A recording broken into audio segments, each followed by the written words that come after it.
Hey everybody, I'm Philip. And I'm Justin. And together we are Pajamas. And this is our audio review of the newest James Bond movie, No Time to Die. As usual with the audio-only reviews, we are recording in the living room on the Blue Snowball, so it's going to be echoey and pick up everything just to warn you. Also, spoilers ahead, so be warned for that as well. Somebody fell asleep during this one. Action films aren't my thing. No, they're not. So he was nice enough to watch it with me. Typically, I don't like action movies. Typically, I really don't like Bond movies.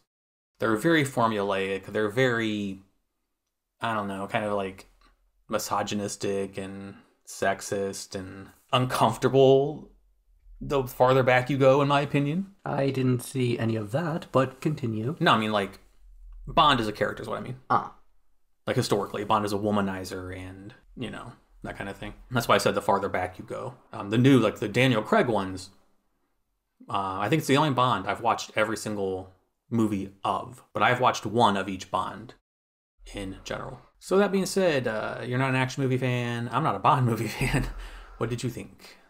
It was, I suppose for an action film, it was good. It was, at least it didn't end in a cliche in which the heroes always win. Yeah, I had my notes. I was like, if he shows up, like, they're driving in their car at the end, and then they pull in a driveway, and they get out of the car, and Bond walks out of a house, and they're like, I would have been so mad. Like, how did you survive that? At least it was realistic in that sense. Yes, yes. Having seen all the Daniel Craig Bonds, and the last one was just atrociously bad. It was awful. I rather enjoyed this. There are, of course, flaws with the Bond movies. There always are. Like I said, Bond is such a formulaic character. It's always ridiculous action scenes, and the enemies have the aim of stormtroopers. But that is something that I did notice. They shot many bullets. He shot only a few, and somehow his were able to target. Yeah. They were able to hit the target, but yet theirs weren't. Yeah. Did they only have 1 week of training? Maybe. Coincidentally, all of them? That's a staple in the Bond franchise. Have we watched any other Bonds together? I don't think so. Okay. So have you watched any other Bond movies at all? I did see... Is it called Casino Royale? Yeah. I saw that one once. Okay. I didn't mind that one. I think from a story point of view, this is one of the stronger Bonds. I think from a villain point of view, I liked the motivation and I like that from the villain a lot. Rami played Safin. I liked his whole thing. I think it was also ironic that we had this kind of like DNA targeting weapon. We just watched Dreamland, the Doctor Who animated thing. Mm-hmm. That was about a DNA targeted weapon. I was like, what are the odds? We just watched that. It is a very unique weapon. Mm-hmm. I actually did like that. It was something new, and I also liked the psychoanalysis that both James Bond and Lucifer Safin were actually one and the same, but that they proceeded to manifest what they wanted in a different way. Yeah, I thought they could have done a better job with that correlation. They could have done a better job with Safin as the villain. I thought I did, like I said, I liked his whole, like, his MO and his, like, what he had, the power he had over DNA and, you know, this biological weapon. But it just felt like we got rid of Blofeld, who'd been around forever and wasn't the strongest villain. That's for sure. But it was like we got rid of Blofeld, replaced him with Safin, and then Safin dies. And it's just like, I kind of wanted Safin to like leave the island. So he'd be like a big bad for like a continuing one. Because what he had to do is just like, they destroy that island, but maybe he had like a vial with him and, you know, he could continue his work later. Maybe hire a scientist that doesn't talk all the fucking time. Gets himself killed because he won't shut up. In a way, though, he did die with some dignity. Mm-hmm. He was able to keep him from ever seeing his daughter ever again. Yeah. Yeah, he infected him with that. Well, he's already infected with Heracles because he touched Blofeld, who choked him. Yes. But, yeah, he made it so he would be poisonous to them. Yes. Like one touch. and they would die. And I was like, damn, that's wow. I was like, I wrote my last note is a villain finally did it.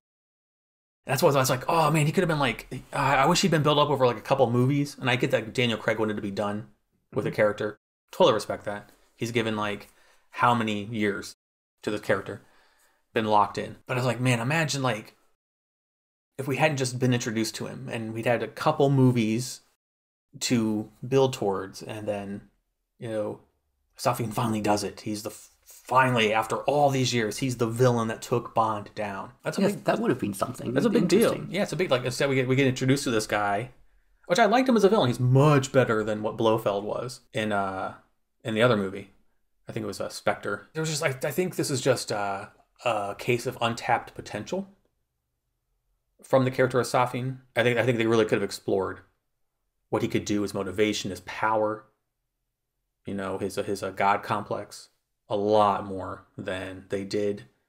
I liked how it played out as a story. It was good. I typically don't like Bond for the reasons, like, especially back at the older Bonds. You know from like watching Doctor Who, I don't like Lothario characters. I don't like Casanova. They just it gives me kind of like I don't like it. It works. As long as they're attractive to look at, I don't mind if they come up to me and say that, and I suspect that they don't mind as well. I'm not saying I would turn Daniel Craig down. It just always kind of, even as a kid, I was kind of like, Being a little gay kid, I can't identify with the James Bond character. He was never like the cool and suave thing, which was kind of like so pretentious. That's the point. I know that. I just like the action scenes never do it for me. They're always so like, at least he's not like out ski. He's not like on a pair of skis and he's out running like an avalanche or, you know, something stupid like that. At least it wasn't that. Yeah. I have a really hard time with Bond in general, as I've stated. And I'm glad this one dialed it back. This one made it more relatable because it made Bond more human. Because he has a love interest that is not just like the token vagina of this movie.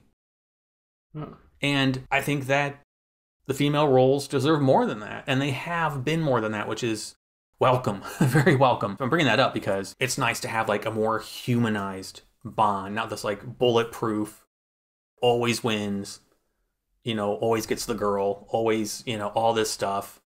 It was nice. Like he has a love interest, he has a daughter, he has actual tangible things worth saving. The love interest didn't turn on him, you know, she didn't get killed. The tropes of Bond didn't happen. And I thought if we're going to kill Bond, this is a pretty damn good way to do it. Yes, it's a very dignified way to die. Mm-hmm. Yeah. I don't know where I put it in the hierarchy of Daniel Craig Bonds. It's recency bias, so I don't want to like, I'd want to sit on it for a while. But I definitely enjoyed it. I was not bored. Bond movies, for the most part, aren't ones that I would ever watch again. Like, I thought Skyfall was really good, and I enjoyed this one. I liked Casino Royale. And maybe one day I'll go through and rate the Daniel Craig Bond movies. But yeah, when it ended, I'm like, okay, not bad. And a proper send-off, I think, for a very problematic character that I have had not much fun watching over the decades. But I did enjoy Daniel Craig's portrayal more than others, a lot more than others. I will say that. Anything else you want to add to the? Yes. Mm-hmm. How did they not cause a war? Yeah, I'm thinking that might be in the next one because they have to christen a new Bond. Is like, or new 007 is the Nomi going to be new 007 or maybe? I liked her. I thought she was cool. I also like that lady that he was with, like the new trainee lady with the evening gown and all that. I thought she did a really good job too, and so did Nomi. It's something that I would have really wanted to know. They said that this was an issue, a very serious one. Yes. And, well, yes, they set off the missiles, and now what are they going to say about it? That's a good question. The film never answers that. But apparently it was explainable, and they haven't caused a sort of World War III somehow. Yet. It almost has to be explained in the next one. It has to be, because we had, like, Japan and Russia and America. You know, you're on this contested island. Why are you bombing this? What are you doing? We can't tell you. Yeah, you can. What are you doing? Granted, their intentions were 100%, you know, in the right. Yes, if they don't do this, then there actually won't be anything to fight for anymore, because there won't be anybody. Yeah, and I get why they couldn't tell them, because, hey, we're bombing this island that has this biological weapon. Oh, wait, don't bomb it. What is this? You know, it's like, you don't want to know. No, we do want to know. If you bomb this, it's an act of war. So it's like, either way, it's like lose-lose for them. So might as well bomb it, eradicate it, and then explain, and hopefully they'll be convinced by the remaining evidence. Yeah. But yeah, I agree. But that didn't bother me as much because I have a feeling that it wasn't like they were all like, I just don't think they needed to explain it yet. I think that's too much. They just needed to have like the epilogue for Bond, the toast in his name. And then we leave it at that. I think it's left a big giant question mark on purpose. All right, let's go to the notes. Okay. Funny, my first note was like, before it even started, I was like, prediction, Bond is going to leave MI6. Because he leaves MI6 in every fucking movie. He's like, I'm retiring. Then he unretires. Which he did. He unretired here too. He came back again. Please, stop doing that with Bond. Please. Why does he keep on doing that? Because they're lazy writing. Because Bond doesn't want to do it anymore, and then he retires, and something happened, I have to come back out of retirement, or something happens, and then he leaves MI6, and he comes back to MI6, and it's just, and so he didn't leave. He was already gonna. Well, he'd fallen so far off the grid that they thought he was dead. I'm like, come on, that's. Surely they'd have more intelligence information than that. Yeah, they let Bond go a little too easily, too often, I think. I liked Spectre's role more in this one than I did in the movie named after them. I like that the scientist betrayed Spectre and switched the formula so that it killed all the people of Spectre except for Blofeld.